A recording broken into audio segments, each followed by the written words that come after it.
하나님의 말씀에 강론에 들어가기 전에 저를 따라해 주셨으면 고맙겠습니다. 성경은 하늘의 책이다. 그래서 성경을 가까이 하면 세상이 멀어지고 성경을 멀리 하면 세상이 가까워진다. 진리죠. 그죠? 오늘도 주님 안에서 여러분과 함께 은혜의 말씀을 나누려고 하는 것은 아까 봉독해 올린 킹제임스 성경 요한계시록 10장 1절에서 11절로서 마지막 때 성경을 여는 종말론 강의 90번째 제3부 요한계시록 31번째로서 다른 힘센 천사와 작은 책이라는 제목으로 오늘 이 시간 여러분과 같이 은혜를 나누려고 합니다. 신약과 구약 성경에서 나온 예언을 통해서 가장 중요한 사실은 주 예수 그리스도님의 재림입니다. 이 사실이야말로 미래에 있을 모든 사건들의 열쇠가 되어주는 예언의 말씀입니다. 주 예수 그리스도의 재림은 신구약에서 첫 번 강림 때 이루어 놓으신 구원을 완수하는 말씀이며 하나님께서 예정하신 미래의 시대를 여는 출발점이 되는 것입니다. 그래서 신약과 구약은요 31,175구절인데 이 재림에 관해 2163절이 기록되어 있습니다. 그러니까 매 14절마다 한 번씩은 재림에 대해 언급하고 있다는 것이죠. 또 신약 성경은요 216장에 걸쳐 이 재림에 대해 318번 기록되어 있으며 신약 절수는요 약 7,959절인데 평균 25구절마다 한 번씩은 이 재림에 대해 언급하고 있다는 사실입니다. 그리고 사도 바울이 쓴 13의 서신들은요 초대교회에 큰 영향을 끼치는데 이 서신들은 교회마다 읽혀져서 구약과 똑같이 취급을 했습니다. 그래서 베드로후서 3장 15절 16절 말씀이죠. 그런데 사도 바울도요 주님의 재림에 대해서는 50번이나 이야기하고 있습니다. 이 사도 바울의 재림에 대한 그의 열심은 고린도전서의 끝부분에 오히려 잘 나타나고 있는데 고린도전서 16장 22절에서 누구든지 주 예수 그리스도를 사랑하지 않으면 그는 우리 주께서 오실 때 저주를 받을지어다. 이 킹제임스 영어 성경에는요 저주를 받을지어다 주님께서 오실 때인 Let him be anathema 마라나타로 음력되어 있는데요 이 차라리 주님께서 오실 때 대신에 그냥 음력 그대로 마라나타라고 했으면 좋았을 것입니다. 이 마라나타라는 말은 주님 오시옵소서 주님께서 임하신다 이런 말입니다. 이 마라나타는 표현은 1세기에는요 아주 널리 쓰여진 말로 인사할 때나 작별 인사를 대신할 정도였습니다. 성도는 편지 끝에다 이 말을 잘 썼으며 때로는 군인들까지도 전쟁터로 나가기 전에 이 말을 쓸 정도였다고 합니다. 그들은 만약 마라나타와 같은 확신에 찬 고대하는 마음이 우리에게 있다면 우리 모두는 주 예수 그리스도님을 위해서 전심전력하게 될 것입니다. 그러나 이상하게도 주 예수 그리스도님의 재림이 가까워질수록 교회에서나 성도의 삶에서 재림에 대한 확신이 점점 식어져 가서 요즘은 재림 이야기를 하고 가르치고 설교하면 이상한 목사, 성도, 교회로 보고 있다는 것입니다. 제가 20년 이상 부분적으로 종말론적 계시록을 가르쳐 왔고 저는 주 예수 그리스도님께서 곧 재림하실 것이라는 사실을 알았을 때부터 이 계속 설교를 했고, 또한 이 설교를 통하여 정신을 차린 성도들과 잠자던 성도들이 깨어남을 보게 되었습니다. 저는 이 마라나타라는 말씀을 통하여 세상 욕망과 정욕에 찌들었다 냉담하고 무관심하던 성도들이 성령으로 영적 눈이 떠지게 한다는 것을 알았습니다. 여러분, 밤마다 잠자리에 들기 전에 주님의 재림에 대한 기저들을 읽고 재림에 대한 생각을 하면서 잠이 드시길 바랍니다. 그리고 아침에 일어나서는 나는 그리스도님의 심판석에 직면한 일을 대비하기에 오늘을 살 것이다고 고린도후서 5장 17절인 그리스도님의 심판석에 비추어 인생을 살아야 하겠다고 생각하며 살아갈 때 우리 모두는 신앙생활에 불이 되고 가슴이 뜨거워질 것입니다. 그리고 무엇보다도 모든 믿는 성도들에게 주시는 가장 큰 경고의 말씀은 이것입니다. 계시록 22장 20절에 쓰인 이런 일들을 증거하신 분이 말씀하시기를 반드시 내가 속히 오리라 하시니라. 아멘. 그러하옵니다. 주 예수여 오시옵소서. 이 속히라는 말은요, 사도 요한의 시대를 두고 한 말이 아닙니다. 예수님은 갑자기 오실 것입니다. 주 예수 그리스도를 믿는 성도들은 어느 세대나 주님이 갑자기 오실 것을 믿고 신앙생활을 해야 합니다. 성도 여러분, 이제 속히 오리라고 말씀하신 주님께서는 다시 한번 휴거받지 못하고 대환란에 들어간 모든 성도들에게, 사람들에게 자비와 용서를 비는 기회를 주시기 위해 심판을 멈추는 장면이 10장에 나옵니다. 이 계시록 10장은 7년 대환란 말기에 거의 가까이에 일어날 6번째 나팔과 7째 나팔 사이에 약간의 평화를 설명하는 장입니다. 그러므로 계시록 7장이 삽입장이었던 것처럼 계시록 10장도 삽입장인 것입니다. 자, 그럼 첫 번째로 힘센 천사와 작은 책입니다. 계시록 10장 1절을 보시면 내가 보니 다른 힘센 천사가 하늘에서 내려오는데 구름으로 옷 입고 머리에 무지개가 있으며 얼굴은 해와 같고 그의 발은 불기둥 같더라. 다른 힘센 천사가 하늘에서 내려오는데 그 힘센 천사는요, 계시록 5장 2절에 힘센 천사와 같은 서열의 자리를 차지하고 있다고 봅니다. 왜냐하면 본문의 다른이라는 말은 그리스어에서는 같은 급의 또 다른 하나를 말하고 있기 때문입니다. 여기에서 힘센 천사는 분명히 하나님의 면전에 서 있는 높은 계급의 일부인 것입니다. 왜냐하면 하늘에서 내려오는데요, 구름으로 옷 입었다고 한 것으로 봐. 구름을 타고 다니는 분은 성경에서 예수 그리스도님과 연관되어 나타난 것을 우리가 알 수가 있죠. 계시록 1장 7절과 우리 사도행전 1장 9절에서 보면 알 수 있잖아요. 또 주 예수 그리스도님은 승천하실 때 어떻게 하세요? 구름을 타고 가셨으며 또 재림하실 때 구름을 타고 오실 것이라고 시편 104편 3절에 말씀하고 있습니다. 그리고 이 힘센 천사는 머리에 무지개가 있다고 했는데 이런 하나님의 언약인 이 세상을 다시는 물로 멸망시키지 않겠다는 언약을 시행하는 자라는 표시죠. 얼굴이 해와 같다고 하는 것은 하나님의 영광을 이어받은 서열에 서 있다는 것입니다. 모세처럼 말이죠.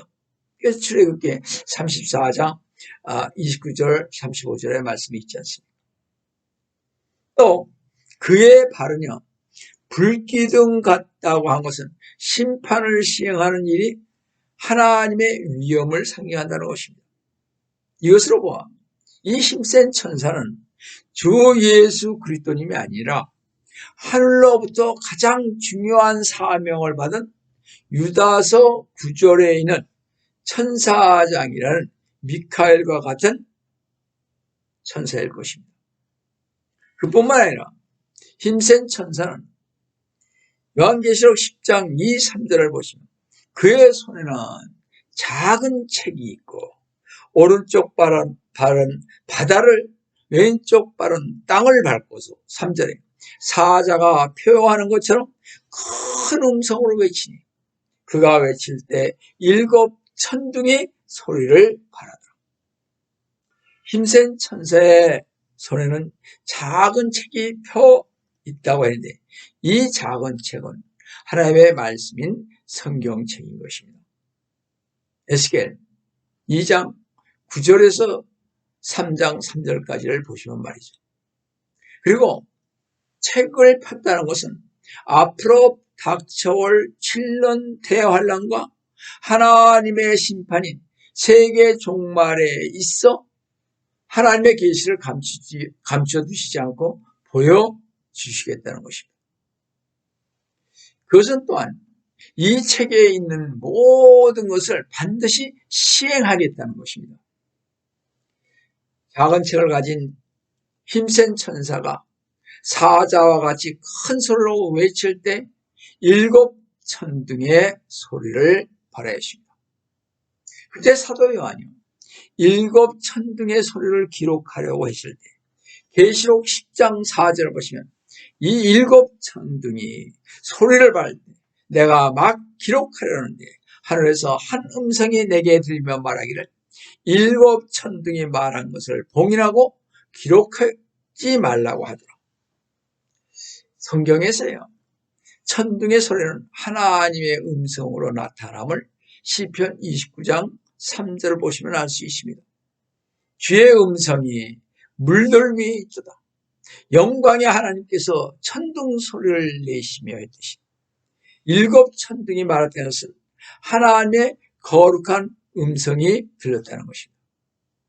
저도 그거 한번 들었습니다.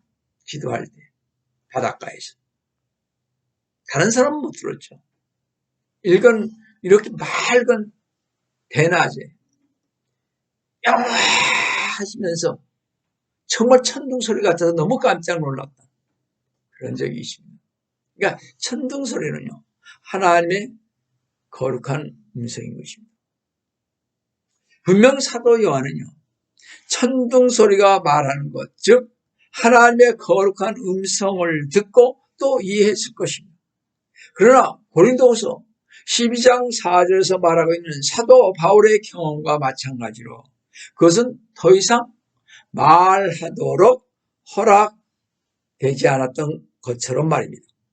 여러분, 제 생각에는 힘센 천사가 사도 요한에게 기록을 금한 이유는 적그리스도와 대항하여 그들의 불법과 미혹에서 돌아서서 나오라고 외치는 두 주인을 도와서 환난기에 경고하고 실행한 일들이므로 아마 기록을 금했지 않았나 생각을 해봅니다. 자, 두 번째로 힘센 천사의 종말에 대한 선포를 보시겠습니다.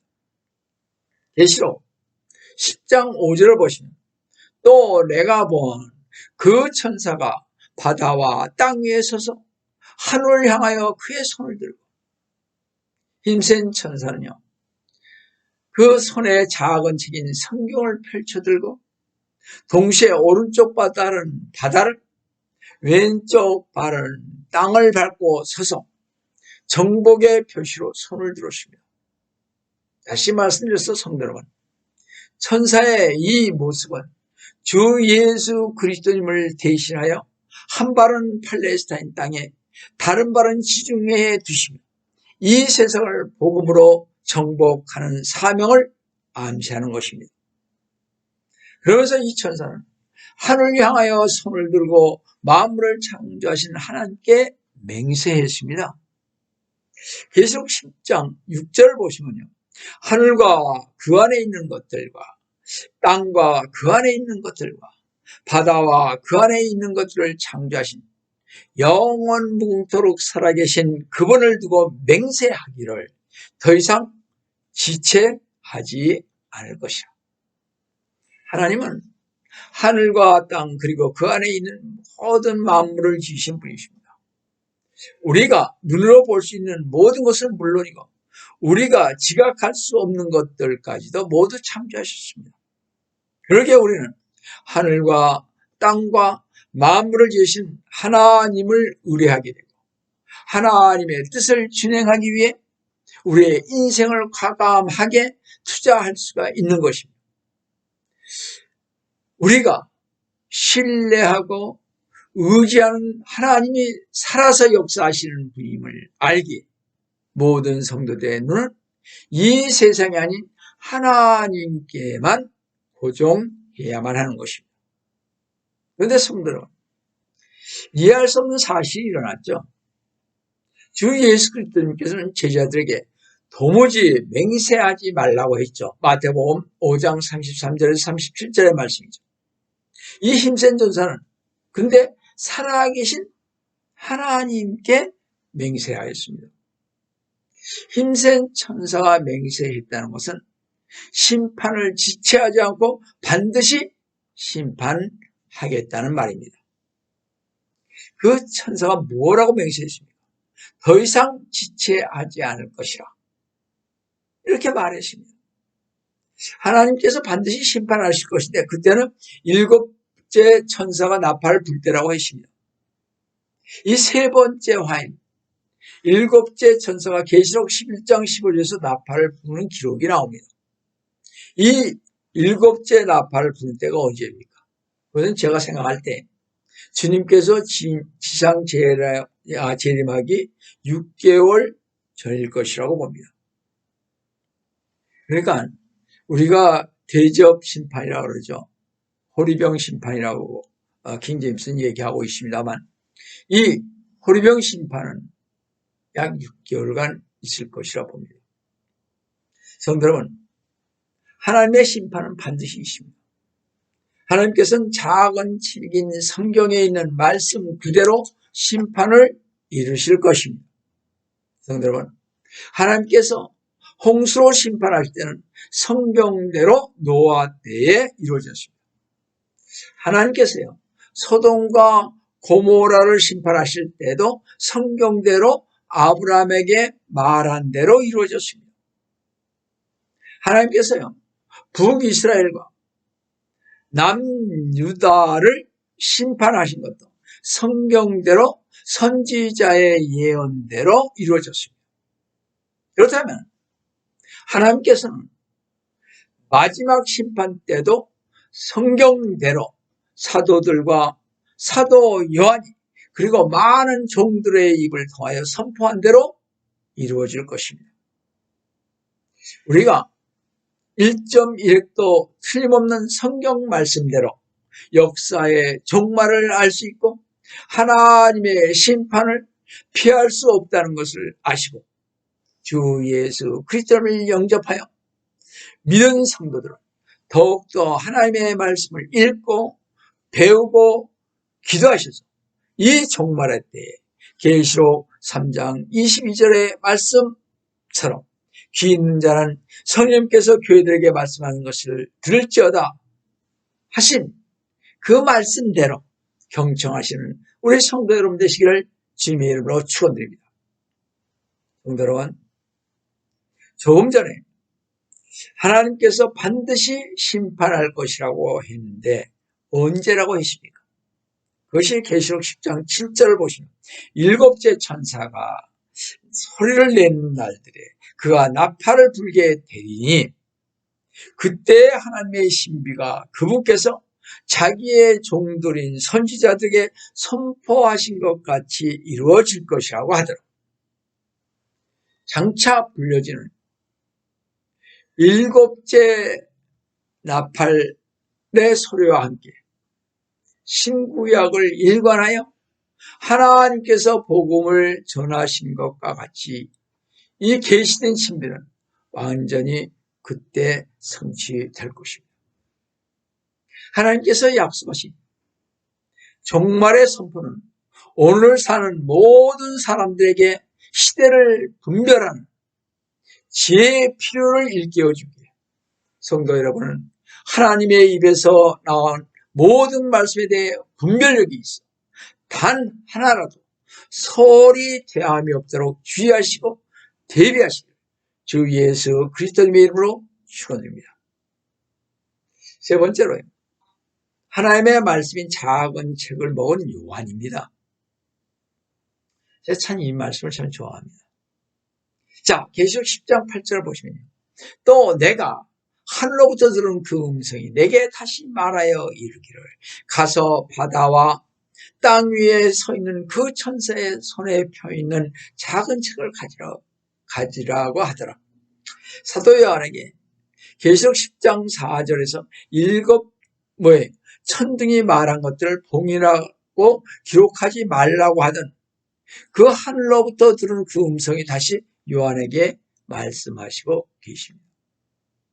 이 계시록뿐만 아니라 신구약 말씀은 하나님께서 말씀하시고 또 그 말씀하신 것을 진행하시고 성취하십니다. 여기서부터 인류의 역사, 곧 하나님께서 인간들에게 말씀하시고 인간들은 그 말씀대로 역사를 이루어감을 볼 수가 있습니다.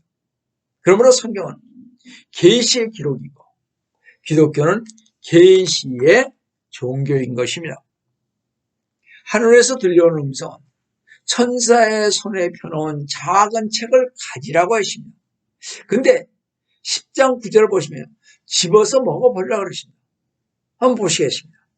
계시록 10장 9절을 보시면 그래서 내가 그 천사에게 가서 그에게 말하기를 그 작은 책을 내게 주소서라고 하였더니 그가 나에게 말하기를 집어서 먹어버리라. 내 배에는 쓰겠지만 네 입에는 꿀처럼 달 것이라고 하더라. 이 작은 책은 단지 가지고 읽기만 해서는 안 된다는 것입니다. 이 성경책은요, 단지 가지고 읽기만 해서는 안 된다는 것입니다.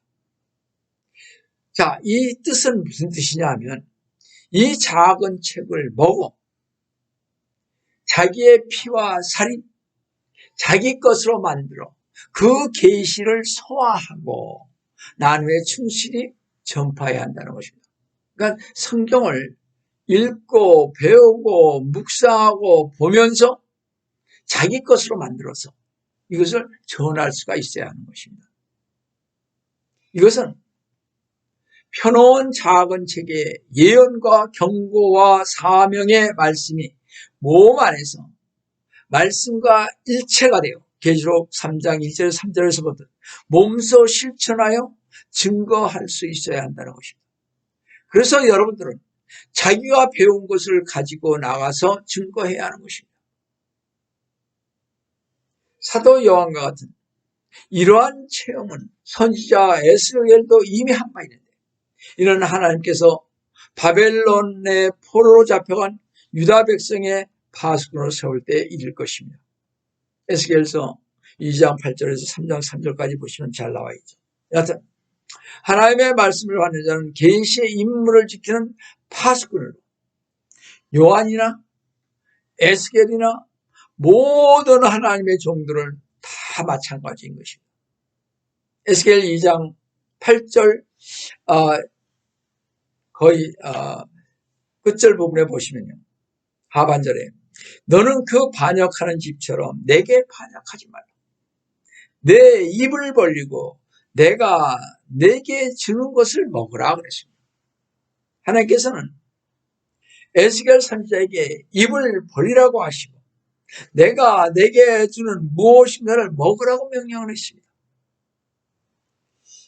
에스겔에게 입을 벌리고 주는 것을 먹으라고 한 것이 무엇인지 에스겔 2장 9절을 보시면 내가 보았더니 보라 한 손이 내게 뻗쳤는데 보라 그 안에는 뭐가 있다고요? 한 두루마리 책이 있더라. 에스겔 선지자는 입을 벌리고 무엇을 먹으라고 하시는가 하고 주님을 쳐다보니까 한 두루마리 책이 있었던 것입니다. 이 두루마리 책이란 무엇입니까?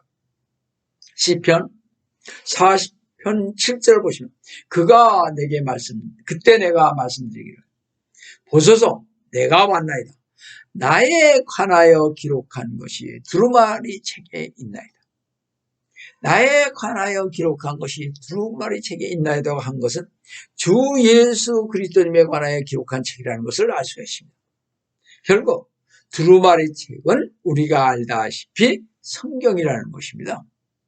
그런데 하나님께서는 에스겔 선지자에게 입을 벌리고 하나님의 말씀을 먹으라고 명령하십니다. 그걸 먹어야지만 반역하는 집처럼 하나님께 반역하지 않게 된다는 것입니다. 그래서 우리가 성경을 먹어야 하는 것입니다. 그 말씀은 무엇이냐면 아까 말씀드렸잖아요. 우리가 이 성경을 보고 읽고 묵상하면서 이것을 자기 것으로 만들어서 이 주님께서 말씀하신 정말 이 피와 살이 이 계시를 소화하고 난 후에 충실히 전파할 수 있는 그런 사람이 되어야 하는 것을 말하고 있습니다. 그때 반역하지 않는다는 거죠. 어설프에 당하는 많은 사람들이 결론 주님을 떠나지 않습니까? 왜 떠나겠어요? 말씀을 제대로 소화시키지 못했기 때문에 그렇습니다. 성도 여러분, 지금 이 시대에도 어째서 그토록 수많은 자들이 하나님을 반역하게 되었는지 그 이유를 알 수가 있겠습니다. 따라서 성경을 읽지 않고 배우지 않고 자기 것으로 만들지 아니한 사람들에게 그러한 역사가 있는 것을 보게 되는 거죠. 하나님의 말씀을 받아 먹는다는 것은 하나님의 모든 말씀을 우리의 귀로 듣고 마음으로 받는 것을 말하는 것이죠. 에스겔서 3장 10절에 보시면 에스겔서 3장 1절 한번 보세요. 또 그가 내게 말씀하시기를 인자야 네가 본 것을 먹으라. 이 두루마리를 먹고 가서 이스라엘 집에 말하라. 에스겔 선지자는 먼저 하나님의 말씀을 보았고 그리고 하나님께서 그것을 본 것을 먹으라 하시고 그 다음에 가서 뭐라 했어요? 이스라엘 집에 말하라고 명령했습니다. 이처럼 하나님의 일꾼으로 받은 사역자들, 성도들은요, 하나님의 말씀을 보고 읽고 먹고 소하여 말하는 다른 사람들에게 전하는 사명을 하나님께로부터 받은 사람들인 것입니다. 다시 말씀드려서 성경을 읽지도 않고 공부하지도 않는 사람, 그러면서도 입을 놀리는 사람은 진짜 사역자도 아니요 성도도 아닌 것입니다. 성경을 보고 읽고 배우고 있으면서도 입을 꼭 다물고 있는 사람도 진짜 성도나 사역자는 아닌 것입니다. 근데 에스겔 선지자가 하나님의 말씀대로 두루마기인 성경을 먹었더니 에스겔서요 3장 3절 후반절을 보시면 내가 그것을 먹었더니 그것이 내 입에 꿀처럼 달더라 했습니다. 약 600년 후에 에스겔이 그것을 먹고 난 600년 후에 사도 요한도 똑같은 체험을 하게 됩니다. 계시록 10장 10절 보시면 그리하여 내가 천사의 손에서 그 작은 책을 가져다가 먹으니 내 입에는 꿀처럼 달아 먹고 나니 내 배는 쓰더라 그랬습니다. 이것은 선지자나 사역자로 부름을 받아 하나님의 말씀을 다른 사람에게 전하게 되었다는 사실 자체는 뛸 듯이 기쁜 일이지만 그 사명을 수행하는 과정에는 거기에는 갖가지 고통들이 뒤따를 수 있다는 말입니다.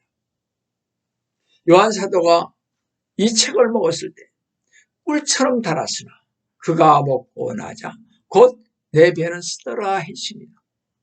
사람들은 이 복된 말씀을 맛볼 때, 즉 구원받고 하나님의 말씀을 읽을 때 얼마나 그 말씀들이 복되고 은혜로우며 달았습니까? 하여강도 그렇게 고백을 했습니다. 시편 19편 10절에서요. 그들은 금보다 정녕 많은 정보보다 더 바랄만하며 꿀과 볼집보다 더 달도다고 했으며, 시편 119편 103절에 보시면 주의 말씀들이 내 입맛에 어찌 그리 단지요. 정녕 내 입의 꿀보다 더 다나이다. 참된 그리스도인으로 거듭난 사람들, 누구나 하나님의 말씀을 대할 때마다 이런 체험을 하게 되는 것입니다. 틈만 나면 성경을 펼쳐들고 시간 가는 줄 모르고 읽고, 성경 말씀을 알기 위해 책을 사서 읽어보고 묵상도 해보고 성경 세미나에도 참석도 하고 이 말씀 때문에 밤을 새우기도 하고 직장에서 틈만 있으면 말씀을 보면서 전도하고 싶어서 미치고 기도하고 싶어서 바닷가 산 기도원을 달리며 홀로 씨름을 하지 않습니까? 아마 여러분들 그런 경험을 했을 것입니다. 저도 이런 경험을 수십 년 했습니다. 그러나 그처럼 달고 단 하나님의 말씀을 터득하고 그 말씀들을 삶 가운데 실행을 하려고 하면 여러 가지 예상치 못한 사건들이 일어나게 되면 주위의 사람들은 점점 더 이상한 눈치로 바라보고 밖에까지는 아니지만 이상한 소리를 하여 헐뜯고 사귀지 못하게 하고 극기하는 2단이니 3단이니 하면서 말하는 것을 듣게 됩니다. 제 경험이니까요. 유별나게 믿는다고 그러죠. 성도 때 그렇게 하면. 여하튼 여러분은 그래서 고독하게 될 것입니다. 이렇게 우리가 말씀을 소화시키고 나면 박해의 대상이 되기 때문에 배는 쓰다고 한 것입니다. 에스겔 선지자도 에스겔서 2장 10절에서 그가 주님께서요 그것을 두루마기 책인 성경을 내 앞에 펴시니 그 안팎에 글이 쓰여졌는데 그 안에는 애가들과 뭐예요? 애곡과 화가 쓰여져 있더라. 이 두루마리 안에 쓰여진 애가들, 애곡과 화는 이스라엘에 대한 것이지만 성경이란 원래 하나님을 거부하는 세상의 그 죄와 죄인들에 대해서는 애가들과 애곡과 화가 가득 찬 책인 것이죠. 성도 여러분이 이 애가들과 애곡과 화에서 벗어나려면 여러분은 반드시 주 예수 그리스도를 믿고 주님을 여러분의 구세주로 영접하여 구원받고 거듭나야만 하는 것입니다. 구원받지 못한 사람들은 유황이 불타는 불못에 영원히 들어가게 될 것입니다. 여러분 꼭 명심하시기 바랍니다. 우리가 종말론이나 하나님의 심판에 대해서 말씀을 전파할 때는 완강한 반대와 박해가 온다는 사실을 명심하시면서 그래도 계시록 10장을 다시 되새겨 보아야 할 것입니다. 계시록 10장 10절을 보시면 11절을 보시면 그때 그가 내게 말하기를 네가 많은 백성들과 민족들과 언어들과 왕들 앞에서 다시 예언해야 하리라고 하더라. 요한 사도가 작은 책을 먹어버리자 천사는 네가 많은 백성들과 민족들과 언어들과 왕들 앞에 다시 예언해야 한다고 말했습니다. 하나님께서 하나님의 종들에게 말씀인 이 성경을 주신 것은 그들로 하여금 모든 사람들에게 예언하시기 위한 것입니다. 에스겔 2장 7절에서 3장 11절까지 잘 한번 읽어보세요. 사도 요한은요 대환란이 진행되는 가운데서도 전 세계에 전파해야 할 예언을 받았습니다. 성도 여러분, 대환란은 주 예수 그리스도님께서 지상에 재림하실 때까지이므로 복음 전파의 기간은 재림과 함께 끝날 것입니다. 그러므로 우리 모든 성도들 주님의 왕국이 도래하는 그날까지 주님의 말씀인 성경을 먹고 배워서 이 마지막 시대인 이때 주님의 재림과 휴거, 대활, 적그리스도, 천년왕국을 증거하시는 삶을 사시기를 속효를 하신 주 예수 그리스도님의 이름으로 축원드립니다. 다 같이 기도하겠습니다. 사랑의 하나님 아버지, 오늘도 주님의 은혜를 진심으로 감사드립니다. 주님께서 사랑하여 주셔서 이 말씀을 보게 하시고 저희들로 하여금 이 말씀을 읽고 배우고 하여서 우리들의 삶에 정말 이 살아가는 동안에 신앙 안에서 접목시켜서 나가서 주님을 증거하라고 하는 이 말씀을 저희들 받아서 이제 주님 이 말씀을 증거하기를 원합니다. 주님, 이 마지막 때가 왔습니다. 이 마지막 때에 주님 저희들 함께하여 주시옵소서. 오늘도 주님께서 저희와 함께해 주심을 감사하고 주의 이름 받들어 간절히 기도드립니다. 아멘.